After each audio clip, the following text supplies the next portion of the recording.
we're now ready to actually create a WhatsApp account and connect it to Messente.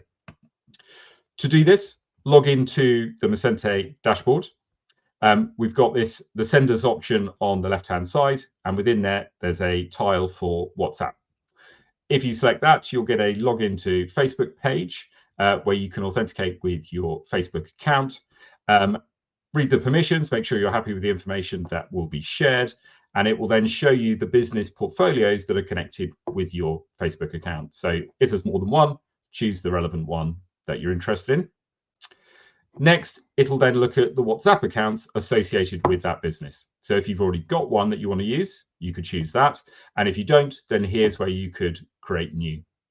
If you create new, it'll then ask you to give it a name and a display name, a category, and we'd also have to put in the phone number.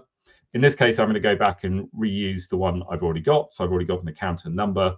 Then it'll populate the names and categories I've used. And this is where the authentication step comes in. So this is the time that you need to be able to receive those incoming messages or calls just in order to validate that you do own that number with Meta.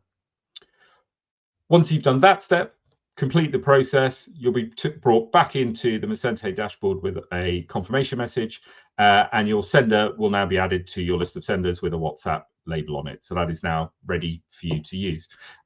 You could now create a new API key if you wanted with it as a default sender, or you could just start to define that as a sender within the API.